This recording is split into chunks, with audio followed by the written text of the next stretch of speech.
Hello everyone, কেমন আছেন সবাই? আশা করছি সবাই ভালো আছেন। তো চলে এসেছি নতুন আরেকটা ভিডিও নিয়ে। তো এখানে দেখতে পাচ্ছেন চিনি। তো চিনিতে হচ্ছে পিঁপড়ার উপদ্রব অনেক বেশি বেড়ে গেছে, যার কারণে চিনি রাখা দায় হয়ে গেছে। তো চিনি সবসময় রাখতে হবে একদম এয়ারটাইট কন্টেনারে, যেখানে হচ্ছে একদম কোনো ছিদ্র থাকতে না পারে ঢাকনাতে। তো এরকম একটা ঢাকনাযুক্ত টাইট ঢাকনাযুক্ত কৌটাতে চিনি রাখতে হবে। তারপরেও যদি না হয়, এরকম প্লেটে বা কোনো পাত্রে এরকম পানি নিতে হবে, আর পানির উপর হচ্ছে এভাবে কৌটাটা বসিয়ে দিতে হবে যাতে পিঁপড়া নাগাল না পায়। অনেকটাই ডিস্টেন্স রাখতে হবে যাতে করে পিঁপড়াগুলা বোতল বা কৌটাতে ধরতে না পারে। তো এরকম যদি পানি শুকিয়ে যায় একটু খেয়াল রাখবেন, পানি দিয়ে দিবেন। এভাবে পানি দিয়ে দিলে হবে। তো পিঁপড়া থেকে আপনারা রক্ষা পেতে পারেন। তো সেকেন্ড একটা টিপস নিয়ে আসছি, এটা হচ্ছে কুকিজ বা বিস্কিট যেটাই বলেন, অনেক সময় এগুলা হচ্ছে নেতিয়ে যায়, খাওয়া যায় না। তো এখানে হচ্ছে কিছু চিনি দিয়ে দিলে এই বিস্কুটগুলা অনেক মচমচা থাকে। তো এগুলা হচ্ছে নেতিয়ে যায় না। তো এভাবে একটু করে চিনি দিতে পারেন, যেহেতু মিষ্টি বিস্কিট। এভাবে চিনি দিয়ে রাখলে হয় কি, বিস্কিটগুলো নেতিয়ে যায় না, অনেক দিন পর্যন্ত মুচমুচে থাকে। তো এভাবে রাখতে পারেন। আর এগুলা খুললেই তো আপনার বিস্কিটগুলো নেতিয়ে যায়, খেতে ইচ্ছা করে না। তো এই যে দেখেন, এভাবে যদি একটু চিনি দিয়ে চারপাশে দিয়ে রাখেন, তো এটা হচ্ছে বিস্কিটগুলো অনেক দিন ভালো থাকে। আর চলে এসেছি পরবর্তী টিপস নিয়ে, এটা হচ্ছে পেঁয়াজ। অনেকে পেঁয়াজ কাটতে হচ্ছে চোখে অনেক সমস্যা হয়, চোখে পানি পড়ে। তো এরকম একটা টিস্যুর উপর যদি পেঁয়াজটা কাটা হয়, চোখ জ্বালা বা পানি পড়া থেকে হচ্ছে এটা রক্ষা করবে। আর আপনার হচ্ছে পেঁয়াজটা একদম সমানভাবে কাটা হবে, যাতে কোনো হবে না, নড়াচড়া হবে না, একদম সব একই আকারের পেঁয়াজটা কাটতে পারবেন। তো কোনো সমস্যা হবে না। তো বিশেষ করে চপিং বোর্ডে এটা কাটার সময় এই টিপসটা আপনারা ফলো করতে পারেন। তো দেখতে পাচ্ছেন সবগুলা স্কোয়ার আকারে কাটা হয়ে গিয়েছে, একটা হয়নি, আর কাটতেও সুবিধা হয়েছে, পেঁয়াজটা এলোমেলো হয়ে যায় না। আর টিস্যুর উপরে রেখে কাটলে হচ্ছে চোখ জ্বলে না আর কি। তো এই যে দেখুন, আমি সব একসাথে কেটে নিয়েছি।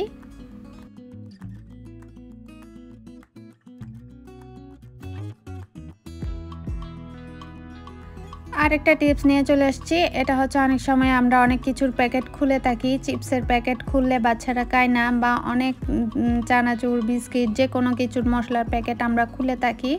তো কিছুক্ষণ পর খাওয়া হবে, তো এটা যদি এইভাবে মোল্ড করে পেঁচিয়ে রাখা হয়, বিস্কিট বা আপনার ওই চিপসটা হচ্ছে নেতিয়ে যাবে না, এভাবে এলোমেলো হবে না, কিছুক্ষণ পর আপনি খেতে পারবেন, এটাতে বাতাস ঢুকতে পারবে না। আর আমাদের বাড়িতে অনেক সময় হুটহাট করে মেহমান চলে আসে। তো মেহমান আসার সময় যদি অনেক বেশি মেহমান আসে, তো তখন তাড়াহুড়ো করে রসুনটা ছিলতে আমাদের অনেকটা সমস্যা হয়ে যায়, হিমশিম খেয়ে যায়। তো যেহেতু একটা একটা করে রসুন ছেলার সম্ভাবনা কম থাকে, তো এভাবে পলি ব্যাগে কোনো কিছুতে এটা রসুনগুলা ঢুকিয়ে এভাবে হচ্ছে কোনো একটা কিছু দিয়ে আপনারা হালকা বাড়ি দিয়ে খোসাটা ছাড়িয়ে নিতে পারেন।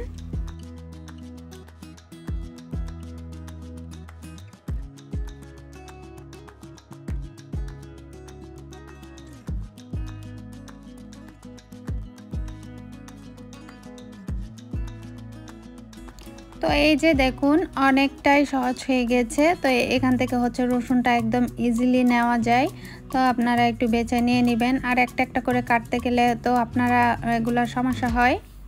আর চাইলে পানির মধ্যে দিয়ে আরও সহজভাবে তুলে নেওয়া যায়। তো আমি এখন পানি ব্যবহার করব না, তো পরে ব্যবহার করব। আপনারা সব কিছু এভাবে নিয়ে পানিতে হচ্ছে দিয়ে দিলে আরও খুব সহজভাবে রসুনটা ছাড়ানো যায়।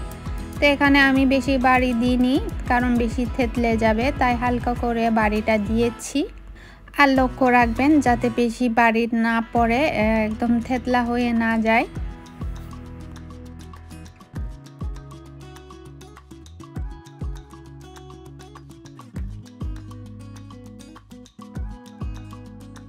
আর আমি এখানে পরবর্তীতে যেগুলো একদম ছুটে নিই, তো ওগুলো হালকা করে করে নিচ্ছি, হিট করে ওগুলো বের করে নিচ্ছি। এই যে দেখেন, একদম সহজভাবে হচ্ছে এগুলা উঠে আসতেছে।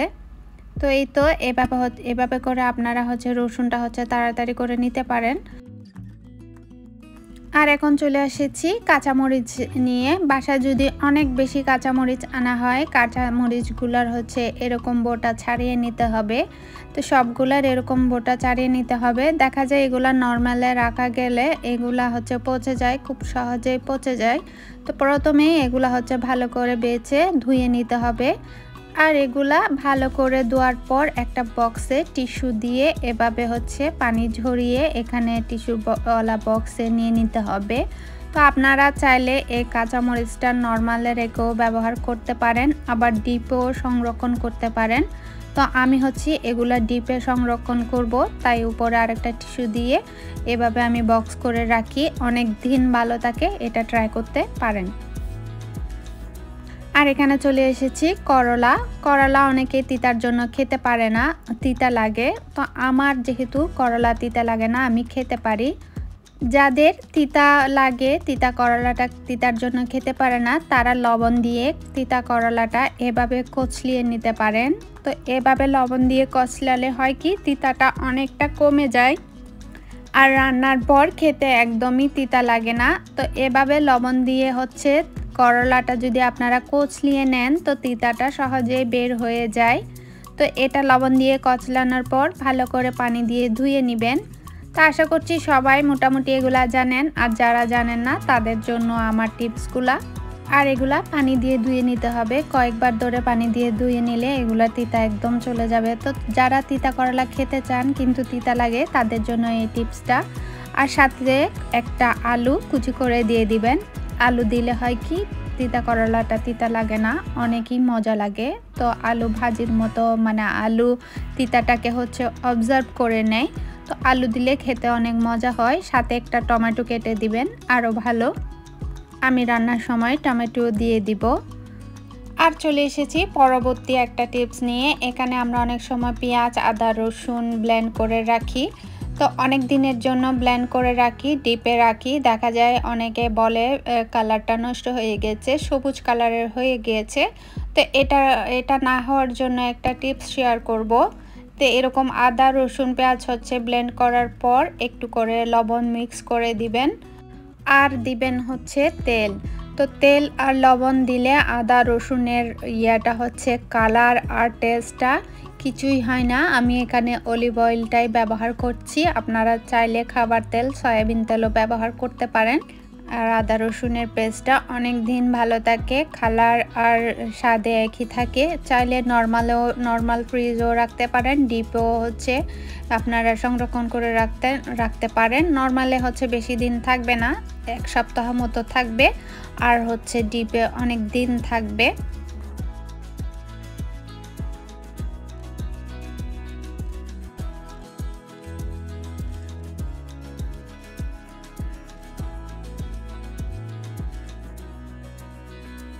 এরকম এয়ারটাইট বক্সে হচ্ছে রেখে দিবেন, অনেক দিন পর্যন্ত আপনার আদা রসুন পেঁয়াজটা হচ্ছে ভালো থাকবে। আর এখানে চলে এসেছি আমি আরেকটা পরবর্তী টিপস নিয়ে। এখানে আমি কয়েক টুকরা টিস্যু নিয়েছি।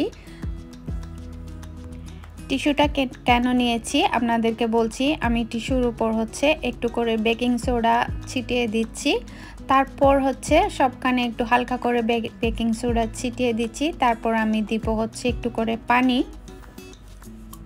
অনেক সময় দেখা যায় কি, আমাদের ফ্রিজে নর্মাল হোক, ডিপে হোক, একটু কোনো খাবার রাখলে বা মাছ মাংস রাখলে একটু আটশে গন্ধ হয়ে যায় বা একটা কোনো ধরনের স্মেল হয়ে যায়।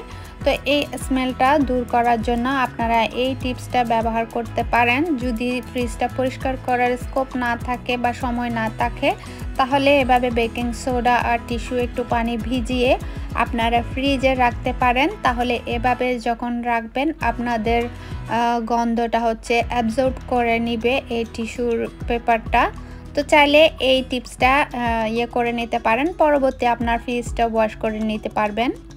তো চলে এসেছি আমার আরেকটা টিপস নিয়ে। এখানে হচ্ছে আমরা অনেক সময় ফ্রুটস কাটি বা পেঁয়াজ কাটি, যে কোনো একটা কিছু হালকা পাতলা কাটি, কিন্তু আমাদের চপিং বোর্ড বা দা বটিটা ধোয়া হয় না। অনেক সময় লেবু কেটেও আমরা দা বটিটা ধুতে চাই না। তো এভাবে না ধুয়ে রাখলে হয় কি, দা বটি ছুরির হচ্ছে আপনার কমে যায়, ধার কমে যায়, আর জীবাণু তো আক্রমণ করবেই। আর আপনারা জীবাণুমুক্ত করতে চাইলে একটু করে বেকিং সোডা আর ভিনেগার লবণ দিয়ে হচ্ছে এভাবে চপিং বোর্ড দা ছুরিকে মাঝে মধ্যে ধুয়ে নিতে পারেন। সব সময় তো হচ্ছে ডিশওয়াশ দিয়ে ধোয়া হয়, তো মাঝে মধ্যে হচ্ছে বেশি কাটাকুটি করলে মাছ মাংস কাটলে এভাবে হচ্ছে ভিনেগার লেবুর রস আর হচ্ছে বেকিং সোডা দিয়ে যদি আপনারা ডিশওয়াশের সাথে এভাবে ঢলে ঢলে লেবু দিয়ে ঘষে নেন তাহলে গন্ধও দূর হবে, রোগ জীবাণু থেকেও আপনারা দূরে থাকতে পারবেন। তো এভাবে হচ্ছে বটি দা ছুরি বটি চপিং বোর্ড এগুলা ধুয়ে রাখতে পারেন। আমি অফ ক্যামেরাতে হচ্ছে ডিশওয়াশ দিয়ে ধুয়ে রেখেছি, সেটা আর দেখালাম না। আর লেবুর খোসা দিয়ে এভাবে চপিং বোর্ডটা পরিষ্কার করে নেবেন। আর কখনোই কাটাকুটির পর চপিং বোর্ড ধাছুরি না ধুয়ে রাখবেন না, এটা মোটেও ভালো না। সব সময় চেষ্টা করবেন, সব সময় চেষ্টা কি অবশ্যই ধুয়ে রাখবেন।